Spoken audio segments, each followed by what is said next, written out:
You love to see one of these NFL owners, when somebody disrespects our flag, to say, get that son of a bitch off the field right now, out, he's fired. He's fired! Donald Trump's dividing the country. Yeah, quick fact check. Donald Trump didn't start Take a Knee. Colin Kaepernick did. Months before Donald Trump was even elected. Kaepernick did it as a pro-Black Lives Matter stunt to draw attention to cops murdering African Americans. A narrative that's been completely debunked, given that white people are more likely to be shot dead by cops, despite black people committing more violent crimes. This new incarnation of Take a Knee isn't about protesting police murders of black people. There haven't even been any high-profile cases of that for months. It isn't about patriotism. It isn't about free speech. It's just the latest manifestation of mass hysteria and Trump derangement syndrome. Isn't it an amazing coincidence that the three most prominent personalities who popularized this new round of Take a Knee after Trump's comments all campaigned for Hillary Clinton? Steph Curry, LeBron James, Pharrell Williams. Oh, but I'm sure it's about patriotism. I'm sure it's about police brutality. Or whatever you've decided it's about today. And it's got nothing whatsoever to do with your butthurt over Hillary Clinton losing. So when are Steph, LeBron, Pharrell and all the other NFL chumps gonna take a knee to draw attention to the relentless carnage that is black-on-black murder? 700 plus homicides every year in Chicago alone. Mostly black victims. Nearly 2,400 black people killed by other black people every single year. Compare that to just 16 unarmed black men killed by police last year. That's roughly the same amount that gets struck by lightning. When are you gonna take a knee for something that's an actual problem and not a hysterical fraud contrived by the mass media? There is still a problem. And that problem of police brutality specifically is real, it's true, it's urgent. Yeah, I'm more concerned about the problem of NFL thug brutality. Maybe they all hate the police so much because the cops are the only ones stopping them from beating up their own wives and girlfriends. Let's do another fact check. Moral high ground. No, you still don't have it. You're taking a knee as part of your temper tantrum over Trump being an autocrat, a dictator. While the idiot that started all this literally wears t-shirts of and praises an actual dictator. Oh, but the NFL really cares about free speech. That'll be why they threatened to fine players for wanting to honor 9/11 victims. But if Colin Kaepernick wants to wear socks depicting police officers as pigs, that's just fine. Yeah, you do realize you wouldn't even be able to have an NFL if it wasn't for the thousands of police officers that provide security for it every single weekend. The NFL really supports players' free speech, unless they want to criticize a ref or dance in the end zone. The NBA really cares about free speech too, which is why they banned Donald Sterling for life and fined him $2.5 million over a private conversation. ESPN definitely cares about free speech, which is why they fired Kurt Schilling for sharing a meme on Facebook. Oh yeah, and CNN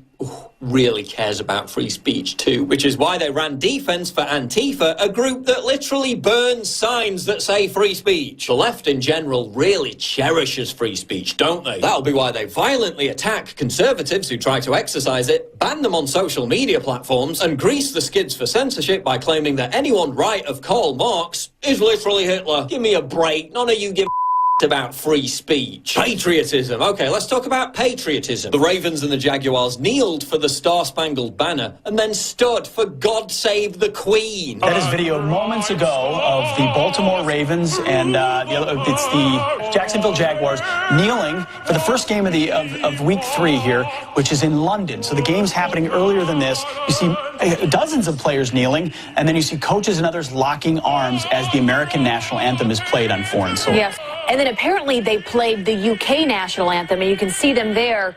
They're not kneeling. They're standing. This is it right there. They're standing behind her for the UK national anthem, but kneeling, of course, for ours, for the Americans. Just think of the imagery of we're kneeling for our own country's anthem, and then we all rise to our feet and stand on foreign soil for another country's anthem. Yeah, you do know that the entire foundation of your country's patriotism is based on the fact that you won a war against that same royal family, and now you're standing for their anthem. Oh, but you're so patriotic, bull.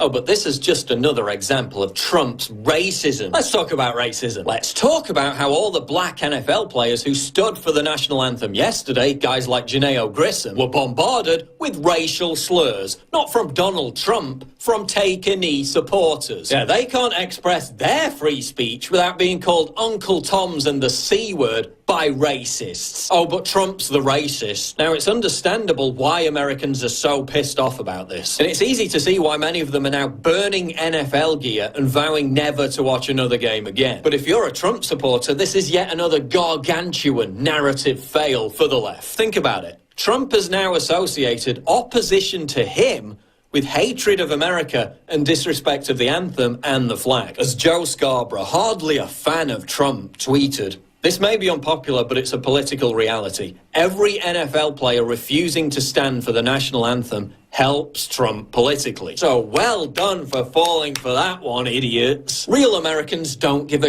about whiny, privileged, multimillionaire brats and their tedious, tiresome virtue signaling. NFL ratings are already down 10% on Sunday alone, the lowest of the season. Even fans in liberal areas like Boston and DC booed their own players. No one's buying your vacuous excuses about patriotism, police brutality, or free speech. We know this is just yet another manifestation of your anti-Trump election butthurt. And yeah, it's your right to do it, just as it's my right to call you a bunch of hysterical idiots. And what was the most powerful image to come out of all this? It wasn't any of the morons who took a knee or the Steelers players who hid in their locker room. It was Alejandro Villanueva, U.S. Army veteran, who stood alone, honouring the anthem and everything it stands for. But I'm sure the Steelers supported him for expressing his free speech, right? No. The head coach attacked him immediately after the game ended. I guess some free speech is more free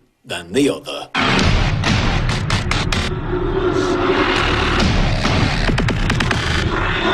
And let's add a disgusting, rotting cherry to the top of this pile of evil. They threatened to fire the Steeler, the Army veteran that put his hand over his heart. That's what happened. And then they came out and said, oh, we didn't really do that. It's complex. He's allowed to have his views. He's just not going to share them. Because there was a backlash to them threatening him. And the coach said, I'm going to discipline him. And then a day later, he came out and apologized. Or 2 days later. Turns out, Reddit discovered this. That's why I love the great researchers over at Reddit. They're in the Donald Forum. We're going to write a story about this. Turns out Hillary Rodham Clinton had a huge fundraiser for $30,000. Excuse me, $33,400. Excuse me, I got that wrong. Supporter levels 10,000 to be there, but to be near her, to meet her, or be at her table, $33,400 at the home of Kaya and Mike Tomlin, Pittsburgh, Pennsylvania. Address provided upon RSVP.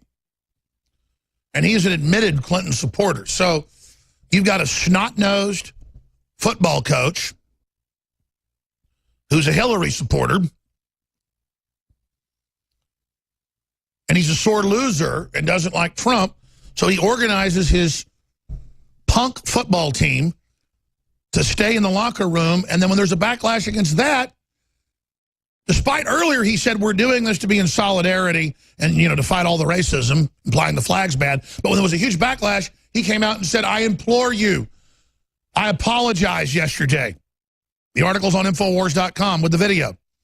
He said, I'm sorry, we didn't mean that. We did it out of respect for the flag because we didn't want to be associated with this controversy. So they're at the heart of this. They're behind it. They're the worst team pushing and setting the precedent that other teams followed that day and the next day. And then when he gets his ass handed to him, this sore loser turns around and says, oh, that's not what I did. Oh, no, I actually am against people taking a knee.